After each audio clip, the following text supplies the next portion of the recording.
On a fall afternoon in Boston, as the late sun streamed through the windows of her high-rise apartment, Jennifer Wilson was making final adjustments to her latest design plans. Her face revealed a mixture of confidence as a successful architect and weariness from raising a child alone as a single mother. "Mommy, look! The dinosaur is riding a spaceship." 6-year-old Aiden proudly called out from the colorful crayon drawing spread across the living room floor. Jennifer paused her work and turned her attention to her son's creation. "That's wonderful, Aiden. That dinosaur looks very smart," she said, stroking his soft hair. Aiden's imagination never ceased to amaze her. His large brown eyes resembled those of her ex-husband Michael, but his personality was just like hers, curious, artistic, and occasionally, even stubborn. The phone rang, and Jennifer sighed. The screen displayed the name Helen. Calls from her sister were rare. "Jenny, it's been a while," her sister's voice carried a superficial brightness. "Richard and I finished our new house. We moved in last week." "Congratulations." "That was quite fast," Jennifer replied. Helen had only begun construction of a mansion with her husband Richard Blackwell 10 months ago. Richard had achieved tremendous success in real estate investment, and her sister was reaping the benefits.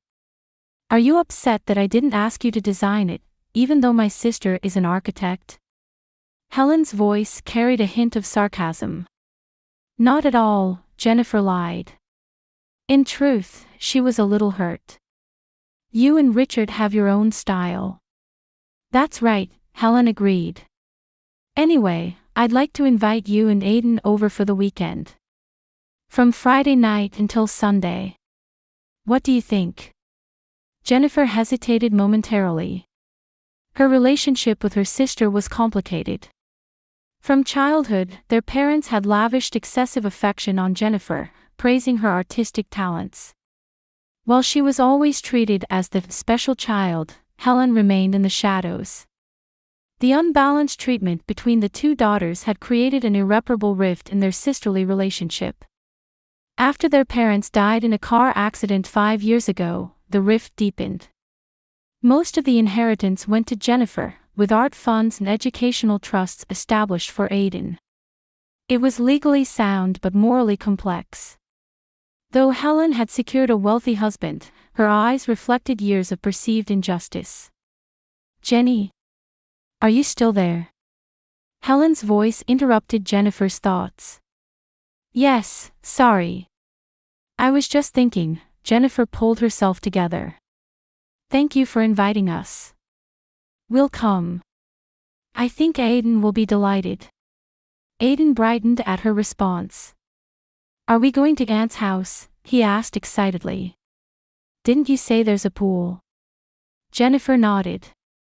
For Aiden, Helen was his only relative. Seeing the child's simple joy, she felt she'd made the right choice. Perhaps this was a chance to mend their relationship.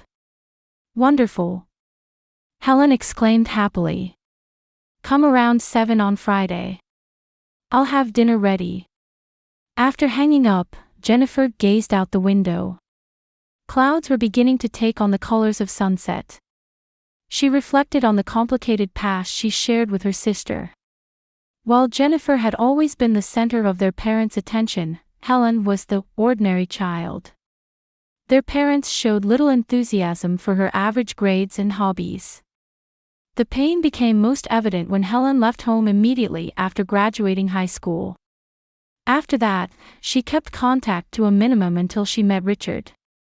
Despite gaining financial stability through marriage, Helen had an unfillable emptiness. Years of fertility treatments had failed, adding to her suffering. Meanwhile, Jennifer had a son. Beyond their parents' love and inheritance, she also had what Helen desperately wanted. "Mommy, what does Aunt have at her house?" Aiden's question interrupted Jennifer's thoughts. "Lots of nice things. A big pool, a game room, and a spacious garden." "Does Aunt like me?" Aiden asked innocently. Jennifer hugged her son. Of course, she loves you. As she said those words, she wanted to believe them. But she couldn't help remembering the expression in Helen's eyes when she looked at Aiden, envy and something darker. Still, she told herself to give reconciliation a chance. After all, they were family. After dinner, while putting Aiden to bed, Jennifer pondered her sister's invitation. On the surface, it appeared to be a gesture of reconciliation, but anxiety swirled within her about possible ulterior motives. Helen's kindness always seemed to conceal hidden resentment. Looking at the photograph on the bedside table, her parents, herself, and Helen during their last family vacation, Jennifer sighed. She truly wished to repair her relationship with Helen. It was for Aiden's sake too. In the dusk of Friday evening, Jennifer parked her car in front of Helen's new home. The three-story mansion in Boston's upscale suburbs exuded dignity in the setting sun. Aiden leaned out the window, wide-eyed. "Wow, what an amazing house. It's like a castle." Jennifer smiled. "Yes, it's quite luxurious." The front door opened, and Helen appeared. She wore a fashionable dress with perfect makeup. Richard stood behind her with a friendly smile. "Welcome," Helen said, arms outstretched. "You've finally arrived." Aiden jumped out of the car and ran toward his aunt. Helen seemed to hesitate for a moment but quickly embraced him. "Aiden, you've grown so much," she said. "Would you like to see the pool?" The interior was like something from a luxury interior design magazine. Marble floors, high ceilings, and artwork everywhere. Richard gave Jennifer a brief tour of the house, and she was impressed from an architect's professional perspective. "The design is impeccable," she said candidly. "But to live in, it seems a bit cold." Richard completed her thought. "That's Helen's taste. She demands perfection." Dinner was an elaborate multi-course meal prepared by Helen. On the surface, the atmosphere was pleasant, with old stories and jokes. However, Jennifer didn't miss how Helen's smile occasionally tightened, especially when Aiden showed interest in architecture and Jennifer talked about her work. "Aiden really takes after you," Helen said after sipping her wine. "He seems destined to be talented." "Thank you," Jennifer replied. "But he'll find his own path." "Yes, of course," Helen's eyes reflected an unreadable emotion. "He has every possibility open to him." Late in the evening, Richard showed Aiden the game room, leaving Jennifer and Helen alone. "You seem happy," Jennifer said. "This house, Richard, your life, everything." Helen was silent for a moment. "Appearances don't tell the whole story," she finally said. "We still want children. We've tried every treatment available." "I'm sorry," Jennifer said sincerely. "I'm sure that it will be all right." Helen interrupted. "Or that we should consider adoption. Everyone says the same thing." She took a deep breath and softened her expression. "But let's not talk about that tonight. I'm glad you and Aiden could come." When Aiden returned, he was excited. "Mom, Uncle let me play video games. And he said I can swim in the pool tomorrow." "That's wonderful," Jennifer said. "But now, it's bedtime." Helen showed them to a luxurious guest room on the second floor. There was a large king-sized bed with a small folding bed prepared for Aiden beside it. "If you need anything, just let me know," Helen said. "Good night." When the door closed, Aiden looked slightly anxious about the new environment. "Are we sleeping here?" "Yes, just for one night," Jennifer reassured her son. "It's a fun sleepover." After completing their bedtime ritual, Jennifer read Aiden a story. He quickly fell asleep. Jennifer herself, tired from the long day, soon drifted off. In the middle of the night, she was awakened by a small hand shaking her shoulder. "Mommy." Aiden's voice trembled. There's something over there. Jennifer rubbed her sleepy eyes and turned on the bedside lamp. Aiden's face was pale, his small body shaking. What is it, Aiden? She asked gently. Did you have a bad dream? No, he shook his head. I heard a noise. Then, over there. What? When Jennifer asked, Aiden hesitantly pointed under the bed. Jennifer smiled. It's okay, she said. It's normal to hear strange noises in a new place. There's nothing there. She knelt on the floor to look under the bed to reassure Aiden. The next moment, her breath caught.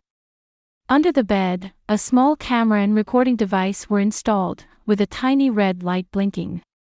It was clearly professional equipment, firmly attached to the wall and floor. What's there, Mommy? Aiden's voice came from behind her. Jennifer quickly composed herself and stood up. Nothing at all, she lied. You probably just mistook a shadow. But I saw a red light, Aiden insisted. That's probably the light from a smoke detector, she said. Now, let's go back to sleep. After putting Aiden back to bed, Jennifer checked under the bed again. Indeed, there was surveillance equipment. She carefully picked it up and examined it. It was state-of-the-art, apparently connected to Wi-Fi. Why would Helen have something like this? She wondered to herself. Part of a security system. Or for some other reason. She turned off the camera and hid it in a drawer. Her mind was filled with questions and anxiety. Should she ask Helen tomorrow? Or pretend not to know? She returned to bed but couldn't sleep all night. In the moonlight streaming through the window, she stared at the ceiling, wondering what other secrets were hidden within the walls of her sister's house. Morning sunlight streamed through the window as Jennifer awoke from fragmented sleep. Beside her, Aiden was still sleeping peacefully. For a moment, she wondered if last night's incident had been a nightmare born of fatigue, but the surveillance device hidden in the drawer told the whole story. She quietly slipped out of bed and took photos of the device with her smartphone. She considered consulting someone but decided she should first speak directly with Helen. There might be a reasonable explanation. She wanted to believe that. At breakfast time, only Helen was in the kitchen. She was making pancakes and brewing coffee, the picture of a perfect morning. Good morning, Helen said brightly. Did you sleep well? Jennifer hesitated for a moment. Actually, not really. Oh dear, why? Wasn't the bed comfortable? The bed was wonderful, Jennifer chose her words carefully. But Aiden found something under the bed. Helen's hands paused momentarily but quickly resumed. That, she shrugged. It's part of the security system. Richard had it installed throughout the house. He's a bit overprotective. In the bedrooms too? Jennifer asked skeptically. Of course, Helen flipped a pancake. This house is full of expensive artwork. Richard prioritizes security over privacy. The explanation sounded logical, but Jennifer's unease didn't subside. Why was there a camera only in Aiden and her bedroom? She hadn't seen any in the other rooms. So, what are the plans for today? Helen abruptly changed the subject. Richard left for work. I was thinking of taking Aiden somewhere special. Where? It's a surprise, Helen winked. He likes animals, doesn't he? I'll take him to the zoo. You should rest a bit. You look really tired. Jennifer thought about declining but realized she could use this opportunity to investigate the house. That's kind of you, she said. I could use some rest. Aiden was delighted to hear about going to the zoo after finishing breakfast. Jennifer hid her inner anxiety and told her son to enjoy himself. Look for the pandas, she said. Take lots of pictures. I will. Aiden promised. After Helen and Aiden left, Jennifer began carefully examining the house. The first floor seemed like a normal mansion, luxurious but nothing suspicious. When she went upstairs, she paused in front of Helen and Richard's master bedroom. Her hand on the doorknob, she hesitated. She knew it was an invasion of privacy, but last night's discovery had planted strong doubts in her mind. In the end, she chose another room, what appeared to be Helen's personal study. The door wasn't locked. Inside, she found an orderly space. A large desk, filing cabinets, and on the wall. Jennifer gasped. The entire wall was covered with photos of her and Aiden.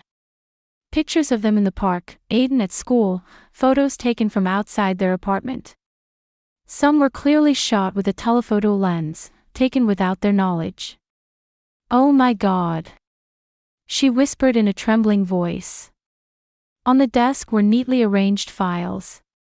Opening one, she found detailed records of Jennifer's personal information, bank statements, medical records, and a detailed breakdown of the inheritance from her parents. Another file contained copies of Aiden's school reports and medical records. More frighteningly, she found several prescription medication bottles in the desk drawer. The labels read Helen Blackwell and listed names of antipsychotic medications and powerful sleeping pills. Next to them was a business card printed with Dr. Robert Cohen, psychiatrist, and a schedule of therapy sessions. Most shocking was a black leather notebook. The title, Perfect Family Plan, was embossed in gold. Jennifer opened it with trembling hands. The first page detailed Jennifer and Aiden's daily schedules. Subsequent pages contained items titled Phased Plan. Later in the notebook were memos on various legal terms and court procedures, and even drafts of petitions to Child Protective Services. Jennifer's heart pounded rapidly, her hands wouldn't stop shaking. This wasn't merely jealousy or resentment. Helen was trying to take Aiden from her and make him her own. And somehow, she was trying to make Jennifer appear to be an unfit mother. She immediately took out her smartphone and photographed the important pages. Next, she sent a brief message to her trusted lawyer friend Stephanie. "Emergency. Please keep these photos safe. We'll contact you soon." While sending the photos, she heard the front door open. Helen and Aiden had returned. 2 hours earlier than planned. Jennifer hurriedly returned the notebook to its place and left the room.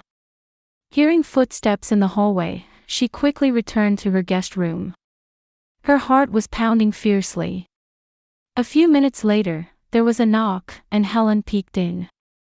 "We're back," she said. There was a bit of a problem with Aiden. Jennifer collected herself and asked, "What do you mean?" "Nothing serious," Helen said.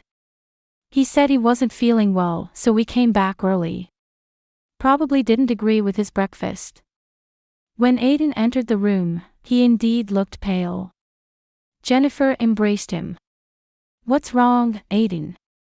"I got sick," he said in a small voice. "Aunt tried to make me take some strange medicine." Jennifer froze. "What do you mean?" "On the way to the zoo, I said I was hungry, and Aunt gave me a treat. But it tasted strange. Then I got sleepy and..." Helen returned to the room. "He's just tired," she said casually. "Children sometimes have too much imagination, don't they? Come on, Aiden, lie down for a bit." Jennifer tried to maintain her composure. "Thank you, Helen. I'll take care of him." Helen hesitated for a moment but left the room. When the door closed, Jennifer encouraged Aiden to tell her more. "What did your aunt give you?" "Something like chocolate," Aiden said. "But there was something inside. After it melted in my mouth, I got really sleepy and fell asleep in the car. Then..." He frowned. "Aunt was taking lots of pictures of me while I was sleeping." Jennifer's resolve hardened. They needed to leave this house tonight. But she needed to avoid making Helen suspicious. Jennifer hugged her son, praying they could safely escape from this situation. Dinner was enveloped in an unusual tension. Jennifer maintained a calm exterior, nodding along to Richard's work stories while inwardly planning their escape. Across the table, Helen behaved more gracefully than ever, paying special attention to Aiden. "Would you like more dessert, Aiden?" Helen asked in a sweet voice. "I made it especially for you." "No, thank you," Aiden replied in a small voice, nestling closer to Jennifer. Helen's eyes flashed cold for a moment. "Really? It's so delicious. Just one little bite." "He's already full," Jennifer said, protectively embracing her son's shoulders. "And he seems a bit tired." Richard seemed to notice the tension. "Is there a problem?" He glanced between his wife and their guests. "Nothing at all, Richard," Helen answered quickly. "I'm just trying to be nice to Aiden. He is my nephew, after all, isn't he?" Jennifer took a deep breath. "Actually, we might need to head back early tomorrow. For an urgent work matter." "What?" Helen's voice was cold. "But you were supposed to stay until Sunday." "I know. I'm sorry. But I got a call from an important client." "Isn't Sunday morning soon enough?" Helen's tone contained obvious displeasure. "I had so many plans for Aiden." Richard intervened. "Helen, Jennifer has work too. Try to understand." "Yes," Helen reluctantly agreed, but her eyes harbored flames of anger.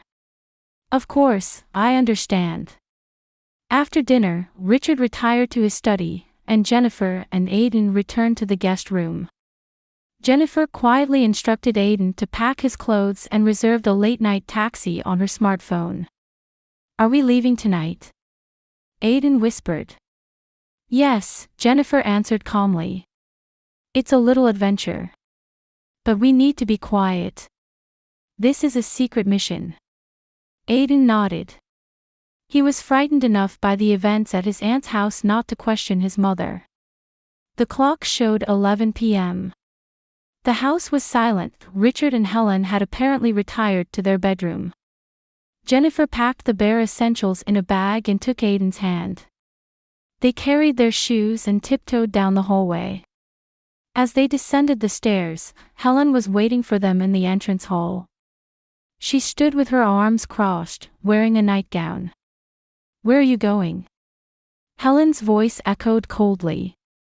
Jennifer caught her breath for a moment but quickly regained her composure.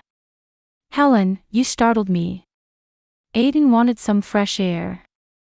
He's feeling a bit anxious. "At 11 o'clock at night. With bags?" Helen said sarcastically. Aiden stood behind Jennifer, almost hiding. Tension filled the room. "I'll be honest," Jennifer said quietly. "We're planning to leave." "Why?" Helen's expression hardened. "Is there something you don't like?" "You should know," Jennifer said. "The camera under the bed, the photos in your study, your notebook." For a moment, surprise crossed Helen's face, but she quickly regained her composure. "You went through my personal room."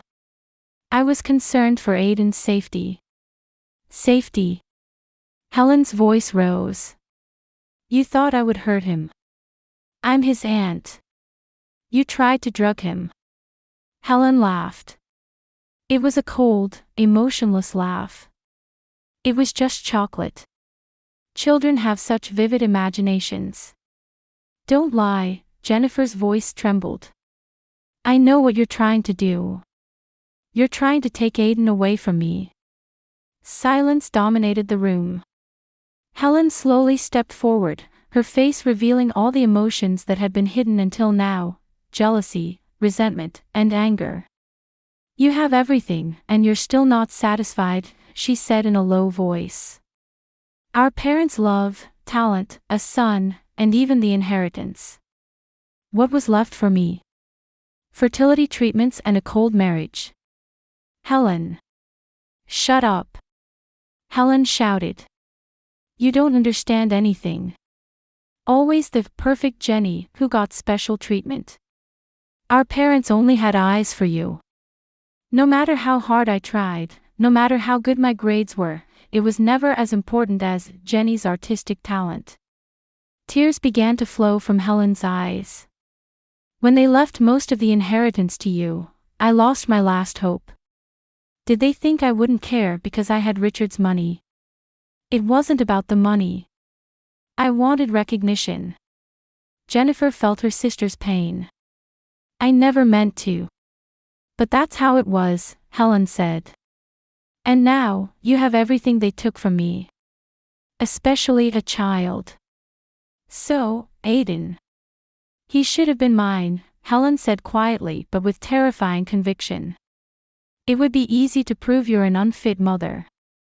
I've already gathered evidence of your routine neglect. Also evidence of your mental instability. Within a few weeks, the court will separate Aiden from you and grant custody to me, his closest relative.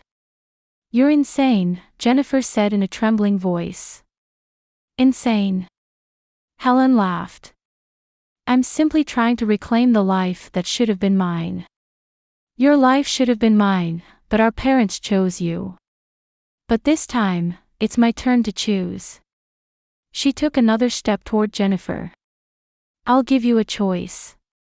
Leave quietly and never see Aiden again, or let me proceed with my plan. Either way, the result will be the same. Aiden began to cry, clutching Jennifer's clothes tightly. Mommy, I'm scared. At that moment, the front door opened, and Richard entered. He was holding car keys, clearly just returning from an outing. He paused for a moment at the tense atmosphere in the house. What's going on? He asked. Richard, Helen turned in surprise. Why are you?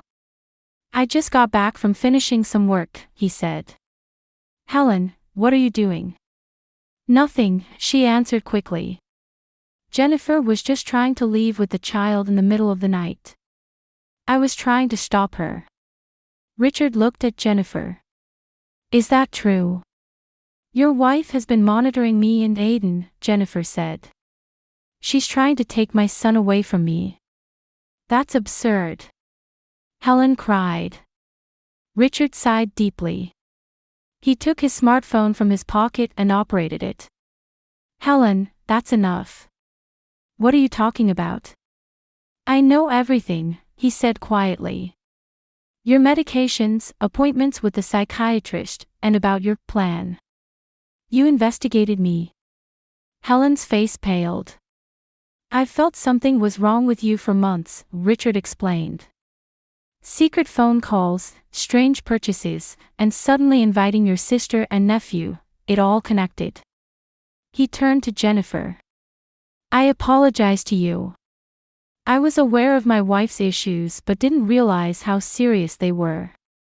She needs treatment. Traitor. Helen shouted at her husband. You were supposed to be on my side. I am on your side, Helen, Richard said gently. That's why I need to stop this behavior. You need help. I'm perfectly normal. Helen's voice was shaking. You've taken everything from me. It was supposed to be my turn. Richard approached Jennifer and offered his car keys. Use my car. You should go to a safe place tonight. Tomorrow, contact the police and a lawyer. Helen cried out desperately. I won't let you go. She grabbed a vase from the table and was about to throw it. Richard quickly restrained her and shouted to Jennifer. Go. Now. Jennifer picked up Aiden and ran toward the door. Behind them, Helen's screams and the sound of breaking objects echoed. Getting into the car and starting the engine, the headlights illuminated Helen's figure. She stood in the front yard, strangely quiet. Her eyes were vacant, her expression as lifeless as a doll's. Jennifer stepped on the accelerator and drove the car into the darkness of the night. 3 months later, in a new apartment on the opposite side of Boston, Jennifer was putting dinosaur stickers on the wall of Aiden's room. A few weeks had passed since the move, and their lives were gradually regaining stability. "Mom, is this good?"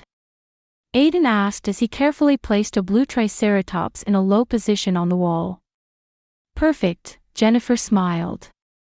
Her son was slowly beginning to recover from the memories of that terrifying weekend. Twice-weekly psychological counseling was proving effective. The sound of an incoming call came from the living room. Jennifer saw it was from Richard. They had been in regular contact since the incident. "What is it?" She answered the phone. "I'm calling about Helen." Richard's voice was tired but calm.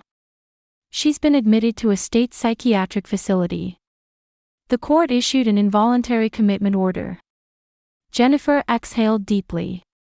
The police report and court hearings had been painful but necessary steps. "How is she?" "According to the doctors, she shows delusional disorder along with obsessive tendencies. Her inability to have children has apparently worsened her mental state." Richard paused for a moment. "I'm truly sorry about what happened to you both. I should have noticed sooner." "It's not your fault," Jennifer said. "I should have realized how much our childhood with our parents affected Helen." After hanging up, Jennifer stood by the window, looking at the city view. Recently, she had begun to recognize that their parents' unequal affection was partly to blame for the tragedy. They had given Jennifer special treatment and neglected Helen. She had discussed with her lawyer and decided to allocate part of her parents' inheritance for Helen's treatment. Her thoughts were interrupted by Aiden calling her for dinner. Sharing a meal with her child, she savored the quiet happiness of everyday life. Since escaping that night of terror, she had come to cherish each day. At the same time, in a room at the state psychiatric facility, Helen sat quietly in a chair by the window. On the surface, she appeared calm and responsive to treatment. The doctors noted significant progress. However, under her mattress, she secretly kept a small notebook. Inside were photos of Jennifer and Aiden pasted in, with sketches of a new plan. On the last page, in her small, neat handwriting, was a single line. "Someday, I will take back what's mine." Helen smiled quietly, gazing at the world of freedom spreading outside the window. Her plan might have failed, but her obsession had not ended. She had time. And this time, she intended to be more careful. Outside the window, the twilight sky began to darken, heralding the coming of night.